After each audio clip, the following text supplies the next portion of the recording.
Yo guys, what is up? Moxsy here with another video, and today we're going to be going over my top 5 most anticipated looter shooters that are expected to launch in 2026. Now, looter shooters are my favorite genre. It is unfortunately a bit of a cursed genre. We've had some of the biggest flops in like the gaming industry in the looter shooter genre, things like Anthem, things like Redfall. So it is a bit cursed, but I still love it to death. I've done a fair bit of research for this list, and I kind of wanted to showcase some games that maybe you haven't heard of that are upcoming, that are looter shooters or looter shooter-like games that I think you should keep your eye out on. I hope you guys enjoyed the list and the breakdown. Let's do this. Save what remains. Welcome aboard, Throngar.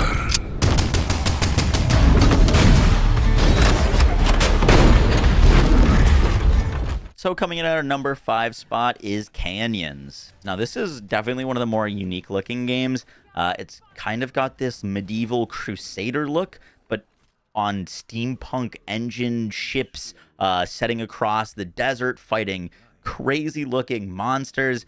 This one definitely caught my eye. Now, in the harsh world of Canyons, faith and a rifle alone won't save you. Even the mightiest warriors of the Double Cross know that true strength lies in brothers in arms. You can join forces with other crusaders, forge pacts with awakened entities, and build alliances with factions across the waste to grow stronger together. You, as a crusader, have your own personal skills, and you can also master dozens of professions, each improving your character in unique ways and unlocking new paths for survival.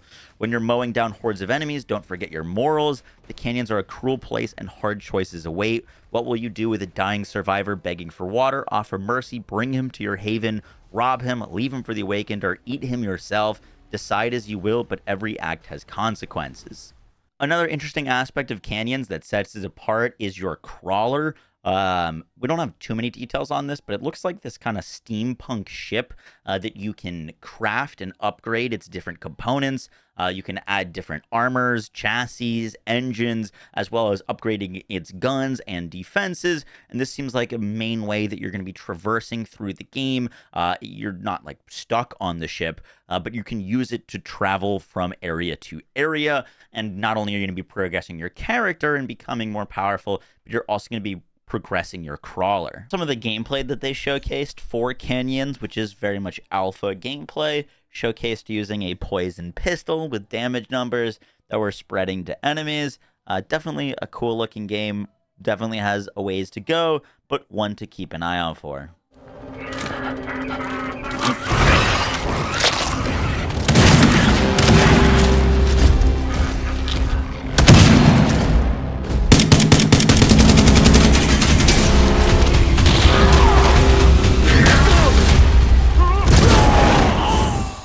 The next game on our list is Project LLL/Cinder City. Now, if you're wondering what the naming convention is, this game was originally debuted as Project LLL. I actually included it in a most anticipated looter shooter video, and it since got delayed and renamed. It's now Cinder City. And this is going to be an open world MMO looter shooter that is supposed to come out later in 2026 in the second half. Now, you play as a knight, which is a cybernetically enhanced soldier that can clear the way for regular fighters, and it's going to feature a full single-player campaign. They said that the campaign is going to be 10 to 15 hours. You can play it solo, or you can play it cooperatively with friends. And it's featuring a lot of influence from games like Tom Clancy's The Division, and also it seems like The First Descendant. Now, the reason I say The First Descendant is in some more recent interviews, we've gotten more details about the game. It does sound like they are going for a First Descendant style of characters. They said there's going to be 9 to 7 like heroes on launch, and these heroes have different skills, ultimate abilities, and exclusive gear that you can earn on them.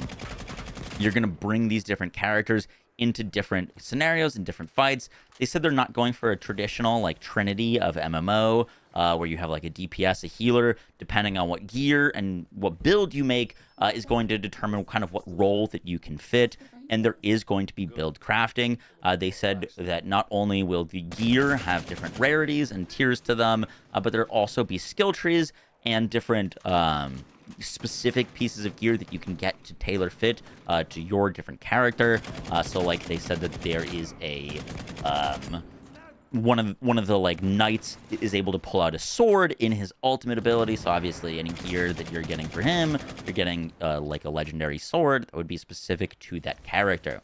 Now, besides the actual campaign and the open world, what is there to do?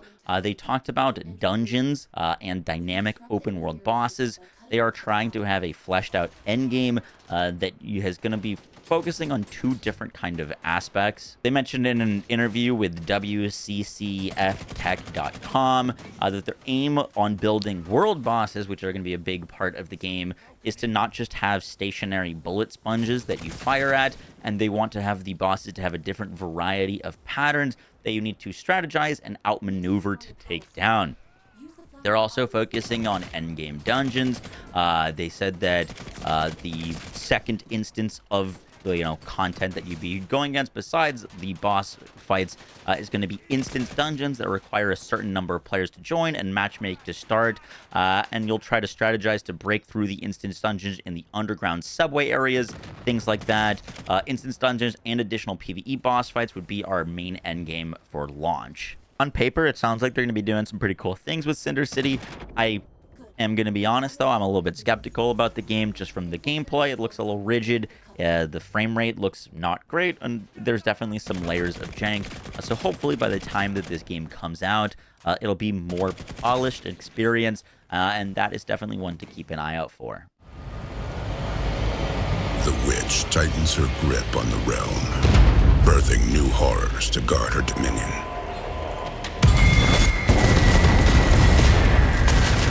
But the prayer walks willingly into the dark. For every expedition is a step toward her undoing. The next game on our list is Witchfire. Now, you can actually go play Witchfire right now. I've put a fair bit of hours into the game, actually. But it's supposed to be launching into its 1.0 this year. It's been early access up to then. If you haven't been lucky enough to try Witchfire, Witchfire is a first-person dark fantasy RPG shooter in which you play as a wicked sinner turned witch hunter on his final mission to reach salvation. Now, Witchfire definitely leans more into the roguelite genre than any of the other games on this list. However, it has some real persistent progression in terms of your weapons and your gear. As you play Witchfire and as you kill enemies on the map, you'll earn resources that you can kind of extract with you. There's no PvP, it's not an extraction shooter, but you kind of have to make a decision on, if you're holding on to a bunch of currency, if it's time to leave, if you want to go push the final boss. There's multiple areas, tons of different weapons, spells, and ways to customize your loadout, and your loadout is persistent with you. So if you get a really cool perk on your revolver, or if you get a new spell, you can bring that with you every adventure that you go on, and as you go and do more missions, you'll get more options, more perks, more level ups, and there's progression in the game, not only in like buying gear and getting new abilities, but also in the fact that there's like kind of requirements like, oh, you might need to get like 75 kills with this weapon to unlock a new perk. And as you play, the build crafting and abilities really expand. You could go like a full melee build if you really wanted to fully invest into your spells, or go for a gunslinger vibe. It's really fun, it's really pretty, and it's such a cool little atmosphere.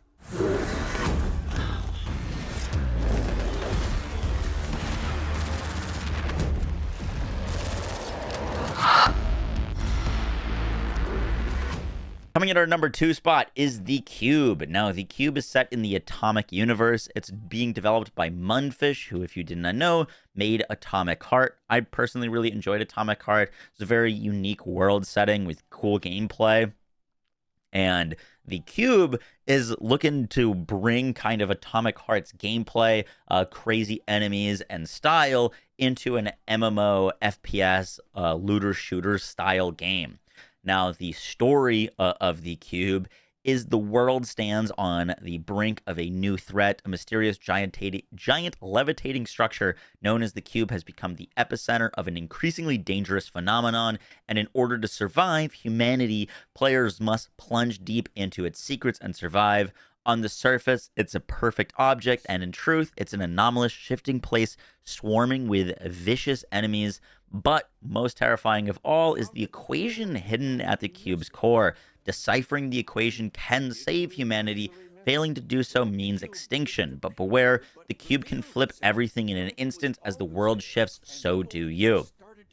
So, really, really interesting kind of setting. It seems like the world is going to be constantly changing around you, the world being the cube, that's going to be filled with diverse biomes, exciting quests, and hidden secrets. The cube is promising persistent progression, constant character development, and customization that rewards individual playstyles. They say even failure won't halt player progression. The combat is intense combat with tactical depth, dynamic battles with wide choices of weapons, skills, deadly enemies, powerful bosses, and strategic preparation. And then technology, an innovative split rendering system that transforms how motion is handled in interactive environments. The proprietary technology powers the dynamic world of the cube, enabling seamless transitions, intelligent object tracking, and multiplayer synchronization. It seems like you and other players are all going to be on this cube at the same time, and your environments, your enemies, and the world around you could shift massively. A lot of the kind of footage shows the cube kind of morphing or shifting as you're engaging in fights. Seems really out there, really cool looking, and definitely one of my most anticipated games of 2026. Go and end a few arguments.